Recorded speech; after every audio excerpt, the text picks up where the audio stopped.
Em 2013, a Rússia aprovou uma lei que abalou os alicerces da política global. Não era sobre economia, não era sobre política externa, era sobre quem você pode amar. De repente, milhões de pessoas descobriram que haviam se tornado inimigas do Estado, sem nem saber por quê. E era apenas o começo.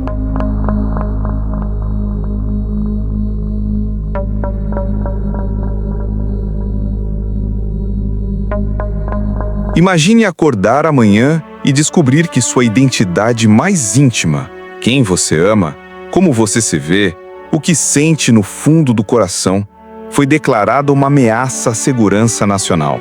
E não uma ameaça qualquer, uma ameaça existencial. Do tipo que justifica leis especiais, censura, vigilância, prisões. Do tipo que transforma vizinhos em delatores, escolas em trincheiras, famílias em campos de batalha ideológica. Para milhões de russos, isso não é ficção científica. É realidade desde 2013. Com este episódio, damos início à nossa série sobre os sonhos perigosos que moldaram a Rússia de Vladimir Putin. Sonhos que, ao invés de apontar para o futuro, serviram para reconstruir o passado como arma de poder. E o primeiro desses sonhos é talvez o mais perverso: a criação sistemática de um inimigo interno. Esse é o sonho perigoso, o momento em que o regime russo transforma o diferente em ameaça, o diverso em perigoso e o amor em arma de guerra. No centro dessa estratégia está um conceito que poucos compreendem fora das fronteiras russas: o chamado gay global. Uma construção política que vai muito além da sexualidade. Ela se transforma em símbolo de tudo que Putin considera corrosivo para a alma russa: feminismo, multiculturalismo, direitos humanos, pluralismo religioso, liberdade individual. Esta não é apenas uma história de homofobia institucionalizada.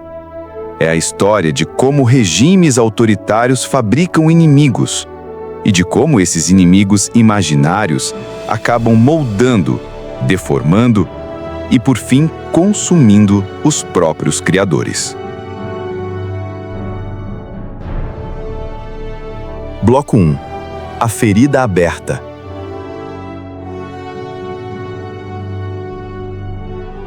Para entender como chegamos aqui, precisamos voltar à humilhação original. Dezembro de 1991. A bandeira vermelha da União Soviética desce do Kremlin pela última vez. Uma superpotência de 69 anos simplesmente deixa de existir.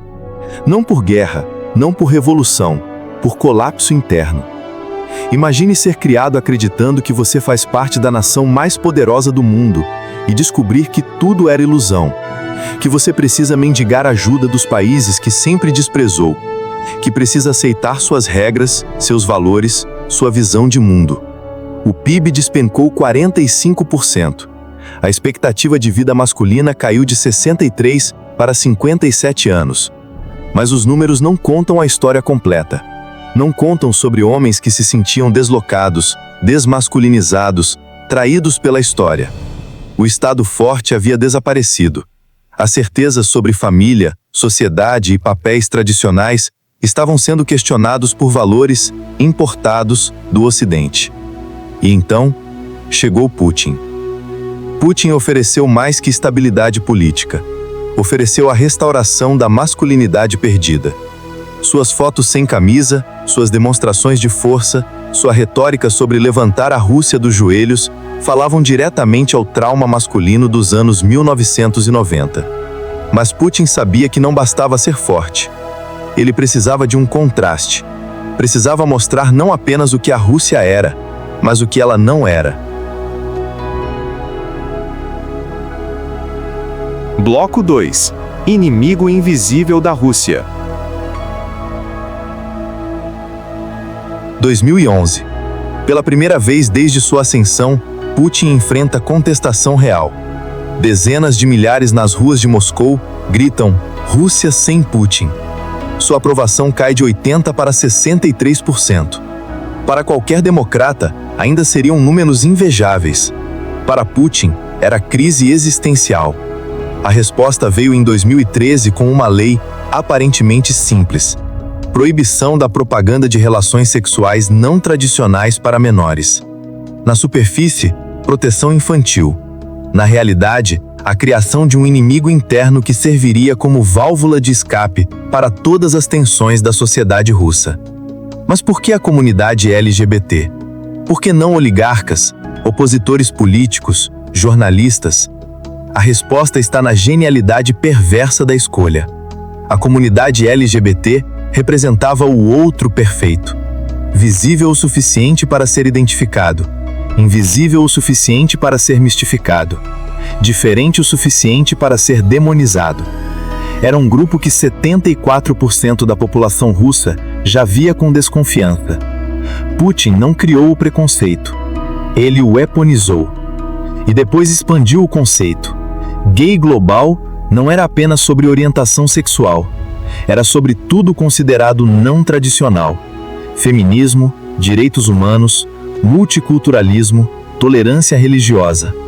O gay global se tornou metáfora para toda forma de diferença que ameaçasse a ordem patriarcal tradicional. Bloco 3. A máquina do medo.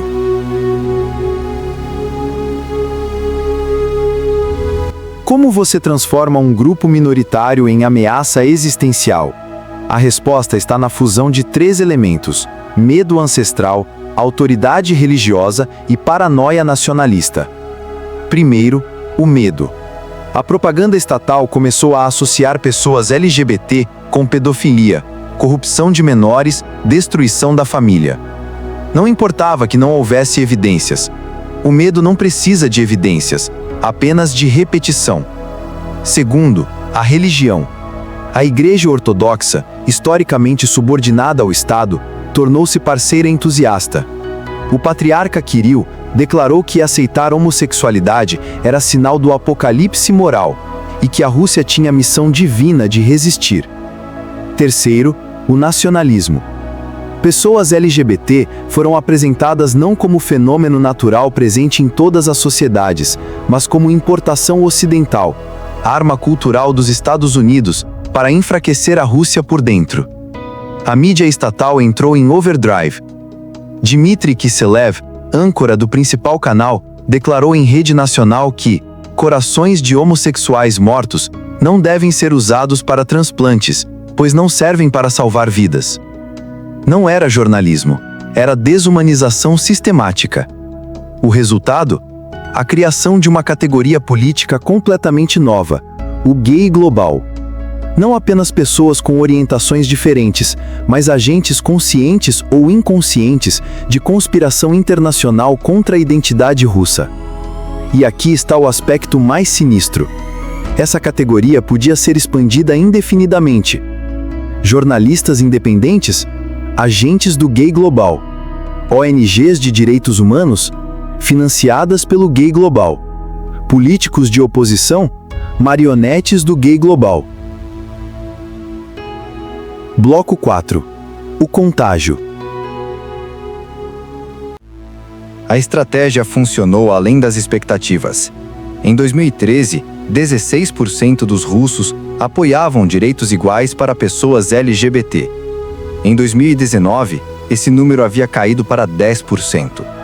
Mas o mais assustador foi como a estratégia se metastatizou além das fronteiras russas. Viktor Orbán, na Hungria, copiou quase palavra por palavra a legislação russa. Governos locais na Polônia criaram zonas livres de ideologia LGBT. Até mesmo nos Estados Unidos, figuras como Steve Bannon elogiaram Putin por defender valores tradicionais. O sonho perigoso havia se tornado vírus ideológico global. E aqui está a ironia cruel. Ao criar um inimigo interno para unir a população, Putin acabou criando inimigos externos reais. A estratégia que deveria fortalecer a Rússia acabou isolando-a. O medo que deveria proteger a identidade russa acabou aprisionando-a em jaula de paranoia. Mas Putin não podia parar. Quando você constrói legitimidade no medo, precisa de medos cada vez maiores para manter o poder. Bloco 5. O preço da paranoia. O que acontece quando uma sociedade é ensinada a ter medo de si mesma?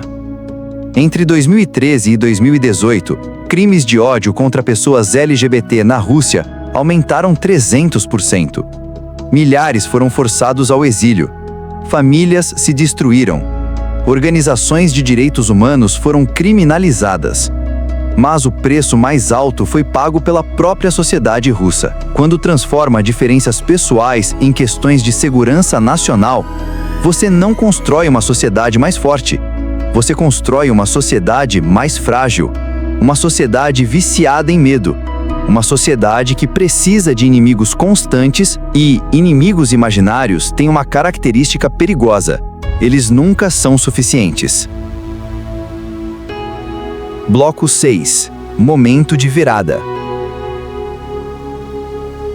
Mas aqui está a verdade que Putin nunca admitirá. O gay global não existe.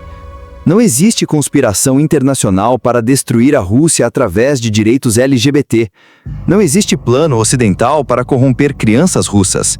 Não existe agenda secreta para enfraquecer a família tradicional. O que existe é algo muito simples. Pessoas que querem viver suas vidas, amar quem escolhem, ser quem realmente são. Mas Putin transformou essa humanidade básica em ameaça existencial. Transformou o amor em arma de guerra. Transformou a diferença em perigo. E ao fazer isso, ele não protegeu a Rússia, ele a empobreceu. Porque uma sociedade que tem medo da diversidade é uma sociedade que tem medo de si mesma. Uma nação que precisa de inimigos imaginários para se manter unida é uma nação que perdeu a capacidade de sonhar com um futuro melhor.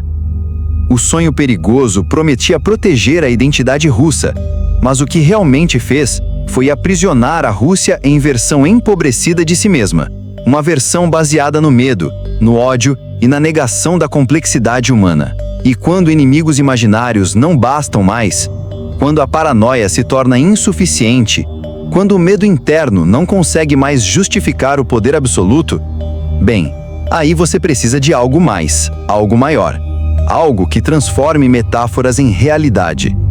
Você precisa de guerra real. Desfecho: o sonho perigoso. O sonho perigoso funcionou até parar de funcionar. Funcionou enquanto era conveniente ter um inimigo interno, enquanto a paranoia podia ser controlada, enquanto o medo podia ser usado como cola ideológica. Mas uma vez ativada, essa máquina começou a se mover por conta própria. Começou a exigir mais vigilância, mais repressão, mais ódio. Putin descobriu que havia criado algo maior do que ele mesmo. Um mecanismo de controle que não podia mais ser desligado. Uma cultura do medo que se alimentava de fantasmas, mas que um dia exigiria corpos reais. Porque quando você ensina uma nação inteira a desconfiar do outro, a rejeitar a diferença, a ver no afeto uma ameaça, cedo ou tarde, essa nação precisará de um novo inimigo. E se ele não existir, será fabricado. Esse foi o momento da virada. Quando a diferença deixou de ser apenas desconfortável e passou a ser tratada como traição. E nada representava mais essa ameaça construída do que o que Putin batizou de gay global. Como escreveu Masha Gessen, uma das vozes mais corajosas do exílio russo.